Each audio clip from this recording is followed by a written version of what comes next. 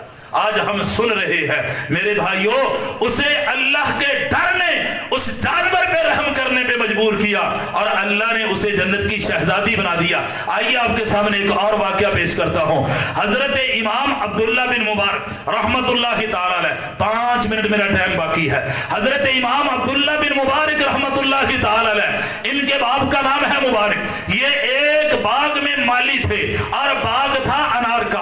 انار کے باغ میں کئی سال گزر کے کام کرتے کرتے، ملازمت کرتے کرتے ایک دن ان کا مالک آیا، ساتھ چند مہمان آئے اور عبداللہ کے باپ مبارک کو بلایا اور بلا کر کہا کہ اے مبارک، جاؤ میرے مہمانوں کے لیے کوئی اچھے سے خوبصورت سے میٹھے سے انار لے کر آؤ. اور یہ گئے، ایک پودے سے کچھ انار توڑے لا کر مالک کے سامنے رکھے اور جب اناروں کو کاٹا گیا تو مالک جو ہے وہ بول اٹھا، کہنے لگا میں نے کہا تھا میٹھے انار لے کے آنا، تم جو ہے وہ کھٹے انار لے کر آئے ہو، جاؤ اور لے کر آؤ. 1-2 مرتبہ اور گئے، لیکن ہر مرتبہ جب لے کر آئے وہ کھٹے نکلے.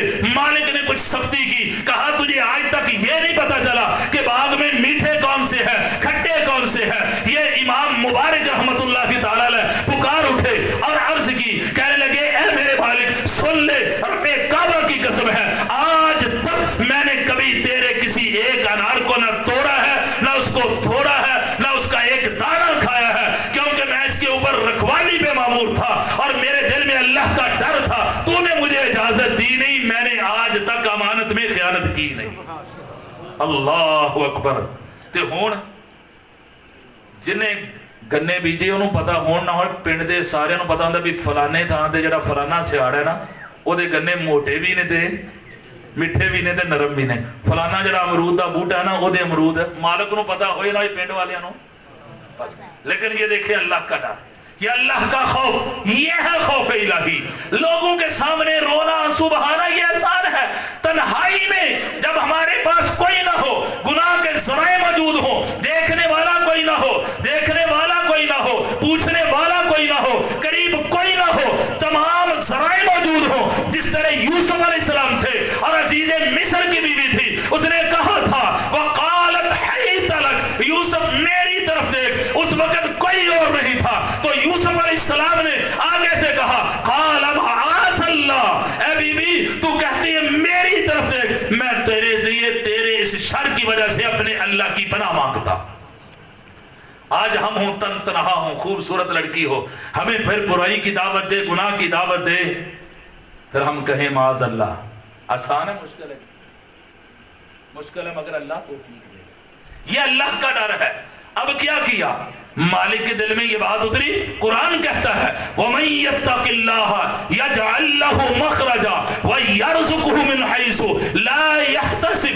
جو اللہ سے ڈر جائے، جو تقوی اختیار کرے، اللہ اس کو مشکلات سے نکال دیتے ہیں. وَيَرْزُقْهُ مِنْ حَيْثُ لَا يَحْتَسِبُ. اللہ اسے وہاں سے رزق عطا کرتے ہیں جہاں وہم و گمان نہیں تھا.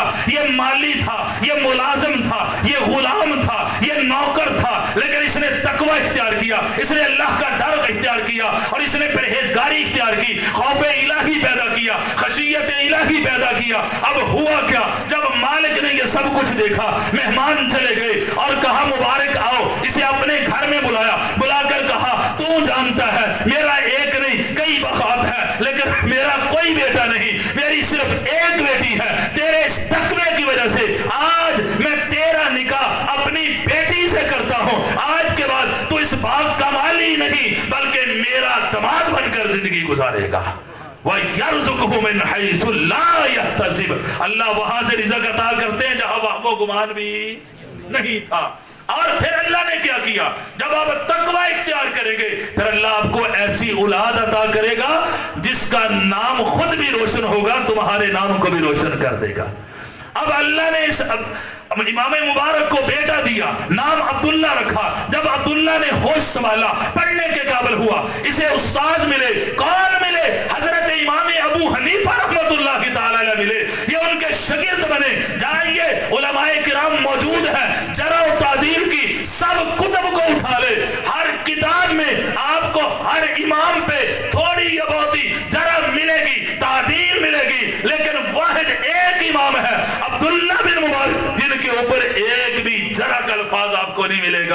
اللہ نے پھر ایسا بیٹا دیا. اور حضرت امام عبداللہ بن مبارک رحمت اللہ تعالی علیہ یہ اپنا ان کا جہاں پہ مکان تھا قریب میں ایک مکان تھا, ایک آدمی نے بیچنے لگا, اس نے پیسے مانگے. لوگوں نے کہا مکان اتنے کا نہیں جتنے پیسے مانگ رہے ہو.